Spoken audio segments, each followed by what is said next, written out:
ঈদ মোবারক সবাইকে। তো আজকের ব্লগটি অনেক অ্যামেজিং হতে যাইতেছে। তো আমাদের ঈদ এক্সপিরিয়েন্সটা কেমন ছিল আজকের ব্লগে তোমাদের সাথে তা শেয়ার করব। তো জাবিয়ান হুদার কিন্তু এটা প্রথম ঈদ, কোরবানি ঈদ। তো সে কিন্তু আমাদের যে গরুগুলো আনা হয়েছিল এই গরুগুলোর সাথে অনেক সুন্দর মতো কিন্তু বন্ড হয়ে গেছিল, অনেক মেমোরিজ হয়েছে। ওর পাশাপাশি ভয় পাই নাই গরুগুলোকে দেখে, এটাই বড় কথা। গরুর পিঠে বসাই দিয়েছিলাম আমরা, আর অনেকক্ষণ ছিল। প্রথম দিকে একটু ভয় পেয়েছে, কিন্তু পরবর্তীতে ও কিন্তু অনেক সুন্দর মতো এর সাথে বন্ধুত্ব করে ফেলছিল। তার বেশিক্ষণ সময় নাই, আমাদের এই গরুগুলাকে কিন্তু কোরবানি করা হবে আজকে।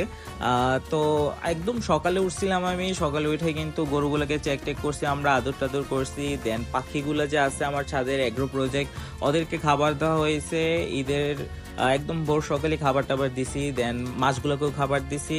এরপর আমরা নামাজ পড়ে আসলাম, ঈদের নামাজ শেষ করার পরে সবচেয়ে ইম্পর্টেন্ট যে জিনিসটা ওটা হচ্ছে ঈদের সালামি। তো এখন সবার সাথে ঈদের কোলাকুলি করা হবে এবং সালামি বিতরণ করা হবে। তো বড়দের থেকে আগে সালামি কালেক্ট করব, তারপর আমাদের যে জুনিয়র পার্টিগুলো আছে জুনিয়রগুলোকে দেওয়া হবে। তো সবচেয়ে জুনিয়র কিন্তু জাবিয়ান।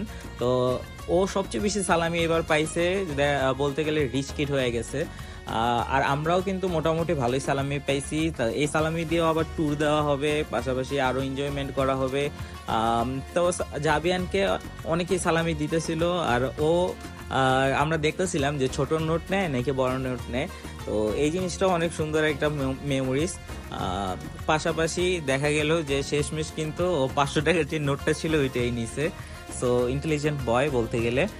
তো ঈদের আনন্দ ভাগাভাগি করে নেওয়ার জন্য কিন্তু আমাদের সকল যে আত্মীয় স্বজন ছিল, কাজিন টাজিন, চাচা, সবাই আসছিল। তো একসাথে সবাই কিন্তু আমরা অনেক সুন্দর মতো ঈদটা সেলিব্রেট করছি। সকালের দিকে কিন্তু পায়েস, তারপর শ্যামাই এগুলা ছিল, পাশাপাশি চটপটি, ফুচকা এগুলো ছিল, আমরা নাস্তা করছি।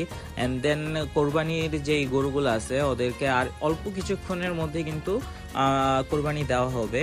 তো তো অলরেডি কিন্তু 2-3টা গরু কোরবানি হয়ে গেছে। আমাদের নেইবার বা পাড়া প্রতিবেশী যারা ছিল ওদের গরুগুলো হয়ে গেছে, এখন আমাদের গরুগুলার পালা কোরবানি করার। তো আল্লাহ তাআলার উদ্দেশ্যে এটা কোরবানি করা হয়ে যাবে। অ্যান্ড দেন কিন্তু আমরা মাংস প্রসেস করা থেকে শুরু করে বারবিকিউ করা, রান্না করা এবং বন্টন করা, সবাইকে দেওয়া, এগুলো স্টার্ট করে দিব।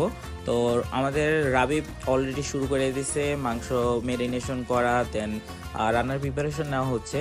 অলরেডি কিন্তু বন্টন করা হয়ে গেছে সবার মাঝে। তো আজকের মতো ব্লগটি এই পর্যন্তই। এটাই ছিল আমাদের ঈদ এক্সপিরিয়েন্স। তো তোমাদের ঈদ কিরকম গেল তা কমেন্ট বক্সে জানাতে পারো। দেখা হবে অন্য কোনো দিন, অন্য কোনো সময়, নতুন কিছু নিয়ে, নতুন কোনো আপডেট নিয়ে।